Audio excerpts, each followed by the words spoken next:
Ayam kampung, guys.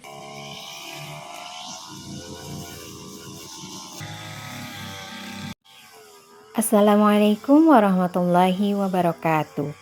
Apa kabar semua? Semoga dalam keadaan sehat, dimudahkan rezekinya dan dilancarkan segala urusannya. Amin ya robbal alamin.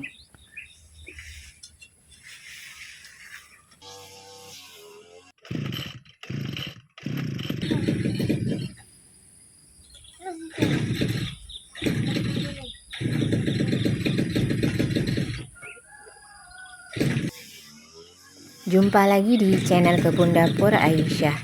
Di pagi yang cerah ini kami akan bersih-bersih kebun.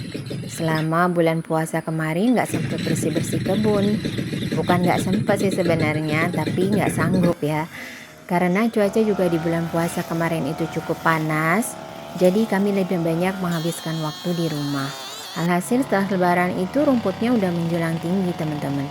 Jadi saatnya hari ini untuk mulai bersih-bersih. Walaupun masih dalam suasana lebaran, ini pun harus bolak-balik kebun rumah, karena ada banyak kerabat juga yang masih bersilaturahmi ke rumah.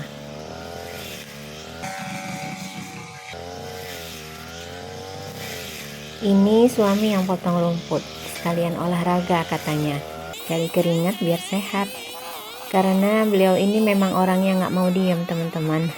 Kalau libur kerja itu selalu aja ada yang dikerjakan. Malah kalau cuma diem aja di rumah, gak beraktivitas, beliau itu malah sakit jadinya.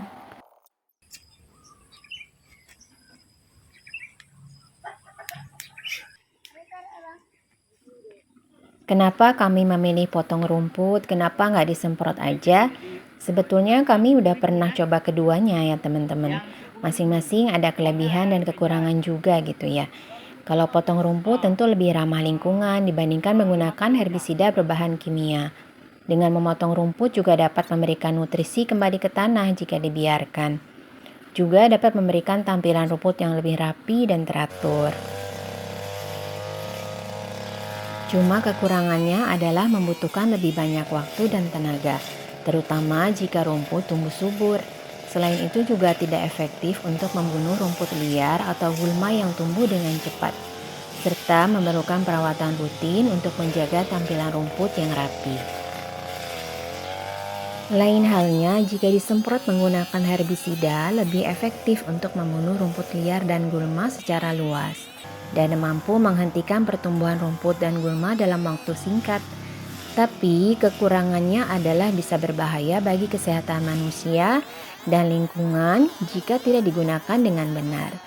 Selain itu, herbisida dapat membunuh rumput yang diinginkan jika tidak selektif. Dan tidak ramah lingkungan juga dapat mencemari air tanah. Jadi mau dipotong atau disemprot, keduanya memiliki kelebihan dan juga kekurangan ya teman-teman. Yang terpenting adalah jika ingin rumput rapi dan terawat, kita bisa potong rumput secara teratur. Jika ingin membunuh rumput liar secara luas, maka semprot herbisida dengan hati-hati dan mengikuti petunjuk penggunaan. Sedangkan jika ingin solusi yang ramah lingkungan, maka potong rumput dan pertimbangkan metode lain untuk mengelola rumput liar, seperti menggunakan herbisida alami. Salah satu cara yang dapat dilakukan untuk membasmi rumput liar adalah dengan menggunakan herbisida alami. Herbisida alami adalah zat yang dapat membunuh atau menghambat pertumbuhan tanaman gulma tanpa merusak tanaman lain atau lingkungan. Herbisida alami dapat dibuat dari bahan-bahan yang mudah ditemukan di dapur, yaitu cuka dan garam.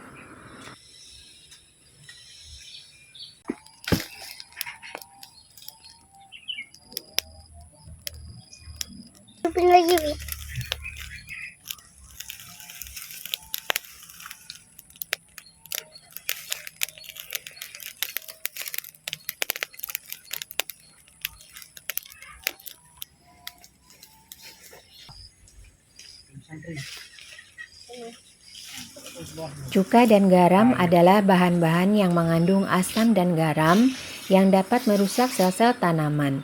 Cuka mengandung asam asetat yang dapat menurunkan pH tanah dan menghambat penyerapan air dan nutrisi oleh tanaman.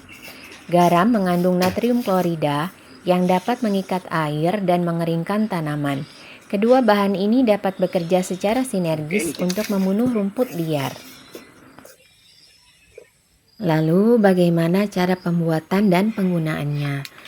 Natrium klorida atau garam meja adalah herbisida yang efektif ya teman-teman. Tapi karena garam dapat berdampak buruk pada tanah, maka mengaplikasikannya cukup langsung ke daun gulma aja dan tidak merendam tanah. Terutama di bedeng kebun dengan tanaman lain yang kita inginkan. Caranya, larutkan 1 bagian garam dalam 8 bagian air panas. Jika ingin lebih kuat efeknya, maka buat dengan 1 bagian garam dan 3 bagian air panas.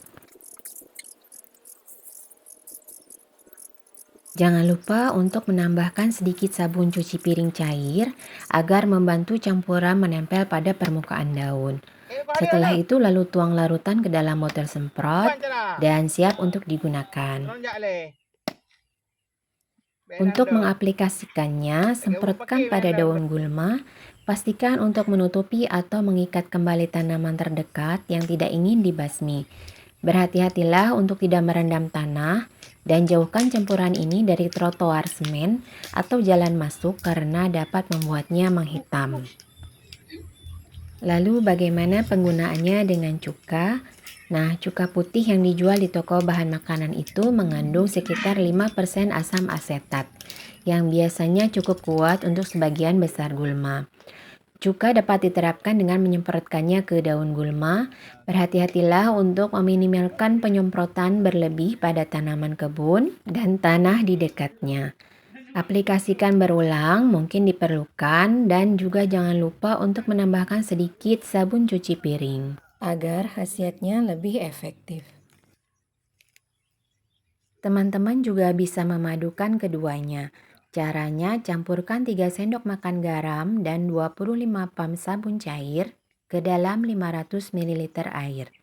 Aduk rata, lalu tambahkan 1 botol cuka, aduk perlahan.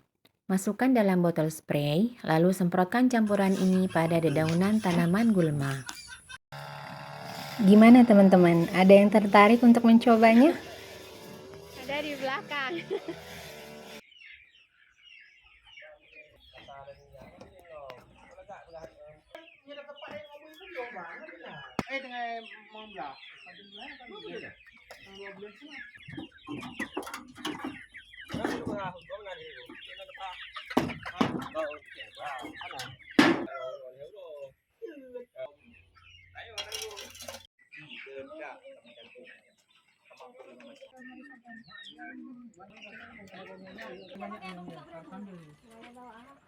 Ini HP Bu. Bisa, Bu. Kami kedatangan tamu nih teman-teman. Ini saudara juga. Dan ini mau panen telur ayam kampung. Kena kamera. Kena kamera.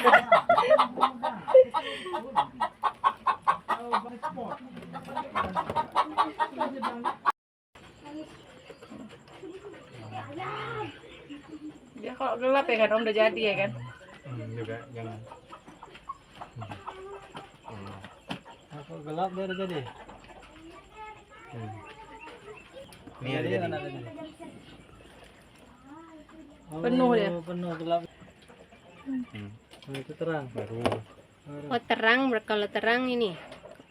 Tak jadi. Baru. Oh, Baru. terang. Jadi. Tangkap yang merpati.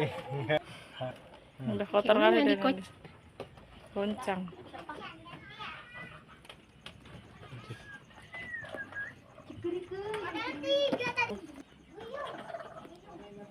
Berapa ya kurang ngeram? Kemarin 5, ini tah Dah. Panen. panen telur ayam kampung. Telur ayam kampung guys. Udah kotor ya bajunya. Sekian video kali ini teman-teman. Terima kasih. Wassalamualaikum warahmatullahi wabarakatuh.